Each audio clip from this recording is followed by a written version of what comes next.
14 years of my life were buried inside Summit's server scripts, layered on top of scripts. Patches stacked like bricks. Diagrams sketched in notebooks stained with coffee rings. I wasn't flashy. I wasn't loud. But when the company's gears turned smoothly, it was because I had oiled them. For every 5-star review, every on-time delivery, my name hid in the background of a report nobody read twice.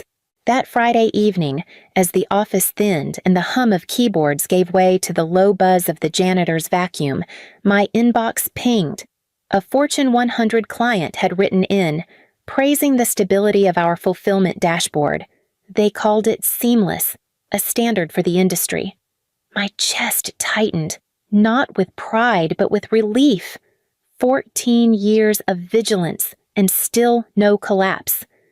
I allowed myself one deep breath, the kind you take when you've kept the whole building upright by sheer will.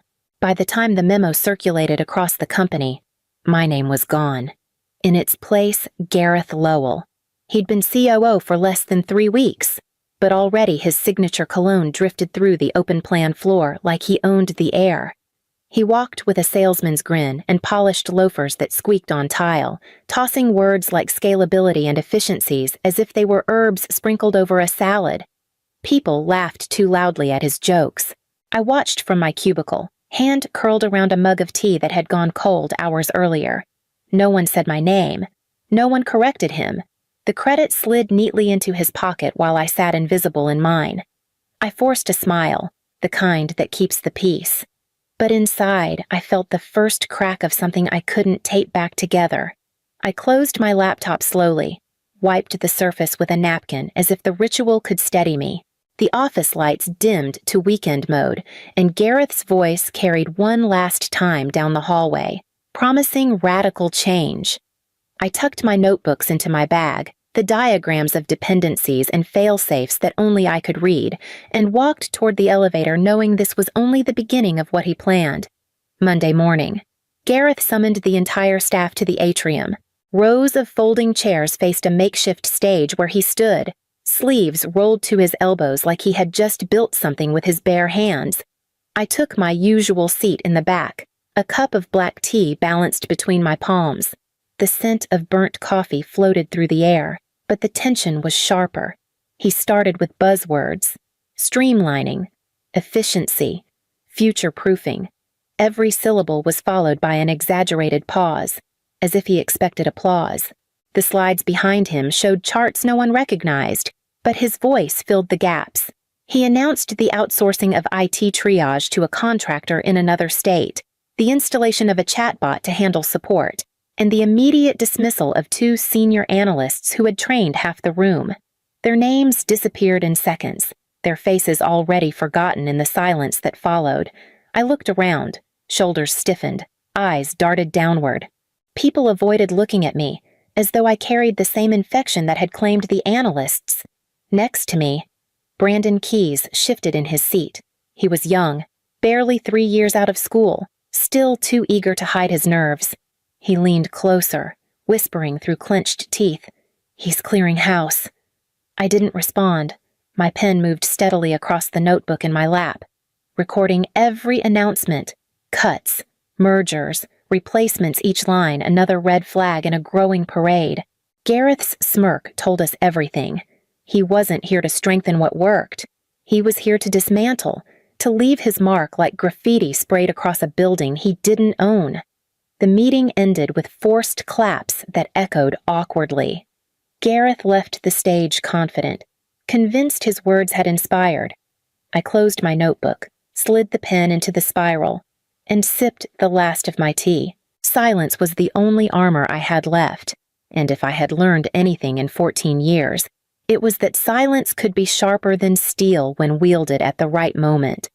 I walked back to my desk, notebook pressed against my side. Already bracing for the next strike he was preparing to deliver. It started with a whisper from operations about a hiccup in Dallas. A routine sync delay, nothing catastrophic. Already logged and resolved before the morning stand-up. I had written the ticket myself, annotated it with the rollback contingency, and even attached the reroute log for transparency. To me, it was closed before it had even become a problem. To Gareth, it was ammunition. I heard him before I saw him. His voice cut through the open floor like a blade sharp, loud, deliberate. A stack of papers slapped against the edge of my cubicle as he appeared, waving printouts of outdated error logs like a verdict. "You're fired, clear your desk." The air went still. The clatter of keyboards stopped. Even the HVAC seemed to hold its breath. Dozens of eyes flicked in my direction, then quickly down again.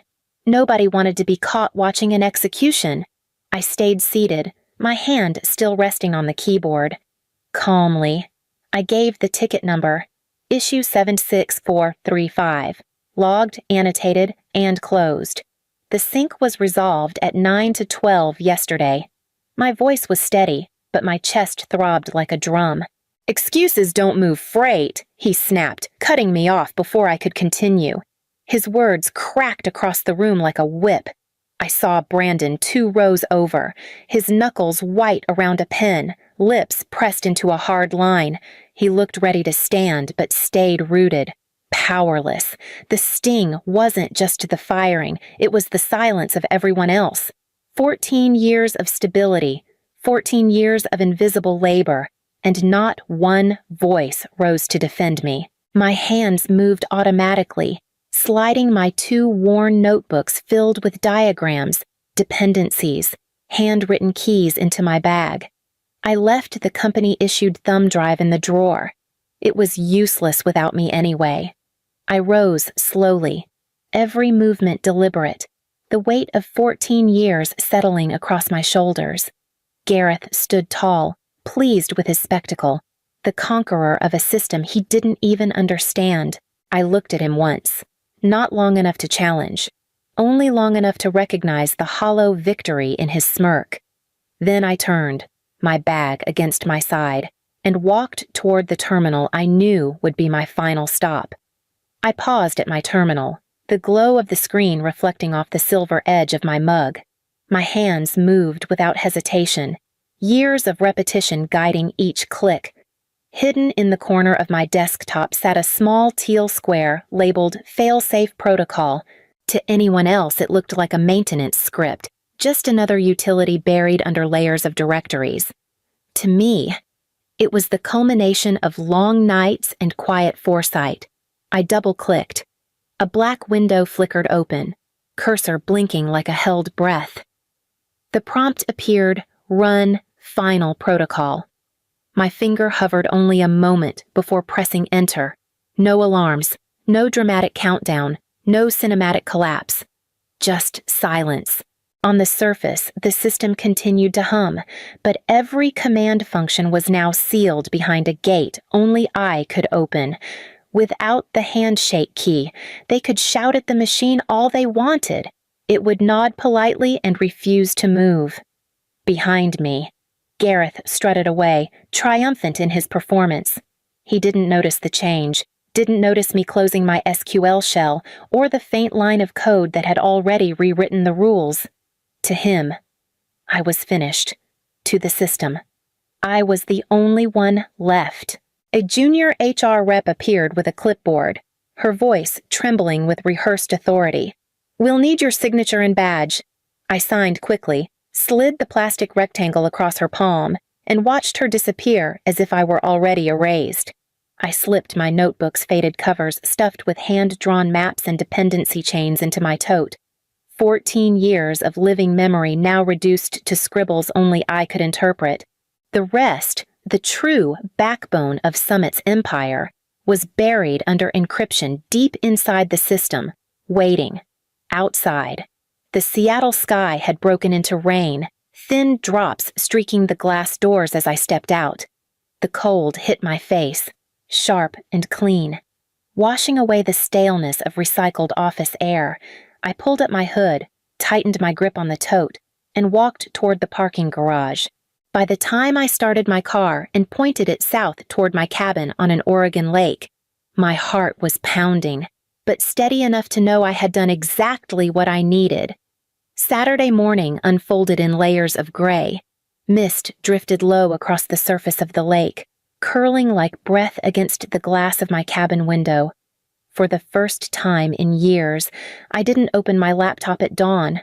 I brewed a pot of coffee, laced my boots, and set off down the cedar trail behind the house. The ground was slick, the air cold enough to sting, but each step loosened a weight I'd carried too long. My lungs burned, my knees protested, yet the ache felt alive, not exhausting. By midday, I was sitting on a fallen log, sipping from a thermos while the world stayed quiet. No dashboards demanding attention, no midnight alerts, just the sound of water dripping from branches and the occasional knock of a woodpecker. The silence felt foreign, like a gift I wasn't sure I deserved. That night, my phone buzzed on the counter. A number I didn't recognize flashed once, twice, before I opened the message. He's firing more. Says he'll replace all seniors by Q3. No signature, but I knew the voice behind the words. Brandon. I stared at the screen for a long moment before setting it face down. The choice wasn't mine anymore. I had no duty to warn them, no reason to step back into fire I hadn't lit. Meanwhile, across the country, the edges of the system were already fraying. In Chicago, the fulfillment dashboard dragged 6 hours behind reality. Managers blamed VPN latency, Comcast outages, even the weather. Tickets piled up. Orders sat unshipped, tagged as pending in warehouses that swore they were cleared. Nobody suspected the core. Not yet. I poured myself a glass of wine, sat on the porch, and let the steady rhythm of rain against the gutter drown out the world. The machine I had built still ran, but I knew the difference between a hum of health and the rattle of something bleeding beneath the surface. By 8 o'clock Monday morning, the cracks had widened into canyons. Dallas reported inventory counts that didn't match shipments. Phoenix flagged deliveries duplicated twice, and Cincinnati's logs showed stock vanishing from shelves without ever leaving the warehouse. Support tickets stacked like sandbags against a flood, each one another leak in a system no one could see clearly. I imagined the war room in Seattle, screens glowing with false assurance, dashboards cheerfully displaying all systems operational. Behind the numbers, the machine groaned. Orders slipped through gaps, labels misprinted, barcodes that should have matched to pallets now belonged to air. Gareth stormed into the room, red creeping up his neck. His voice carried down hallways, demanding answers nobody could give. Consultants dialed in from New York, throwing commands at servers they didn't understand. Reboots rolled across clusters like tremors, shaking already fragile structures. Instead of repair, they sowed more chaos. In Spokane, a warehouse manager tried to override the queue manually. One keystroke triggered a recall of one of 400 outdoor generators August stock-marked for winter sales. Trucks scheduled for outbound deliveries turned around empty, while returns they couldn't process stacked on docks. Finance ran projections before lunch. $1.2 million evaporated in less than 4 hours. Managers huddled, sweating through collars, whispering names they didn't dare say aloud. I knew mine must have been hovering like smoke above the table. Still, Gareth's voice thundered with defiance. He refused to let it pass his lips. To admit my absence mattered would puncture the armor of pride he wore like a badge. He barked at IT to escalate again, as though volume could substitute for knowledge. From my cabin porch, I sipped coffee and watched clouds shift across the lake. The system was doing exactly what I had designed it to, humming on the surface, waiting beneath. Each misstep above added weight to Gareth's shoulders, and still he pressed forward, blind to the collapse already underway. By Tuesday morning, the numbers were bleeding faster than they could count. Finance tallied $6 million in confirmed losses, with projections climbing by the hour. Support lines burned hot. Clients demanded answers. And then came the threat that made everyone's stomachs drop. A Fortune 100 partner announced they would cancel a $50 million contract if real-time updates weren't restored within 24 hours. The board scrambled. Directors who rarely left glass towers flew in overnight, their faces drawn, voices sharp with panic. Gareth tried to keep control, barking orders in the war room, pacing like a caged animal, but nobody listened anymore. Fear had shifted their loyalty. By mid-morning, a new presence arrived, Ezra Vale, a consultant with a reputation for untangling digital catastrophes. He carried no entourage, no slick presentation, just a laptop and a confidence that silenced the room. For 45 minutes, he typed, brows furrowed, scanning logs and tracing threads through a maze only I could map. The executives watched like supplicants at a ritual, waiting for a verdict. Then he smirked, closed the laptop halfway. "This system isn't broken," he said, his voice even. "It's waiting." Confusion rippled through the war room. Someone asked if it was sabotage. Ezra shook his head. "You don't have a system problem. You have a Clara problem." My name settled like dust after an explosion. Silence stretched, heavy, undeniable. Brandon, seated near the corner, leaned forward and whispered into the stunned air. She built the handshake. All eyes shifted to Gareth. His face flamed scarlet, jaw clenched tight enough to crack teeth. "We are not crawling back," he growled, his pride louder than reason. The directors said nothing, but their silence spoke louder than his protest. They knew the truth now. Every dollar vanishing. Every error compounding it all, traced back to one decision. One name they'd erased too quickly. By the end of that meeting, I was no longer a ghost. I was the key they couldn't reach, the hand they'd slapped away when they needed it most. The email arrived late Tuesday night. Subject line glowing with desperation disguised as enthusiasm. Exciting consulting opportunity at Summit Logistics Systems. I almost laughed. The same HR rep who had handed me a clipboard 2 days earlier now wrote with syrupy phrases about my unique expertise and mission-critical leadership memory. Not a single word about being paraded out of the building in front of everyone. I didn't bother drafting a response myself. I forwarded it to my attorney, Diane Burnside, with a short note, triple my old rate, paid up front, remote, no Gareth. Diane knew my style clean, decisive, sharp. She filled in the rest, indemnity clauses, liability waivers, and a line item for reputation restoration if they ever tried to spin this as a collaboration rather than damage control. By sunrise Wednesday, Diane called. "They've caved," she said. Voice dry as always. "Payment will hit your account before noon." True enough. At 11:47 a.m., I refreshed my banking app and watched $87,000 land like a quiet thunderclap. It wasn't about the money, but watching numbers move in my favor for once felt like justice. The second decision was mine alone, who would act as my point of contact. I didn't hesitate. I typed a message to Brandon Keyes. "Need read-write access to production plus rollback privileges. You'll be my liaison. No one else. Do not argue."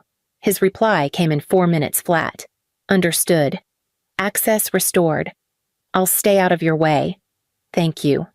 I'm sorry." I didn't answer. Apologies weren't what I wanted. What mattered was that for the first time in 14 years, I set the terms. They didn't own me, didn't even employ me. I wasn't returning as staff, chained to badge swipes and performance reviews.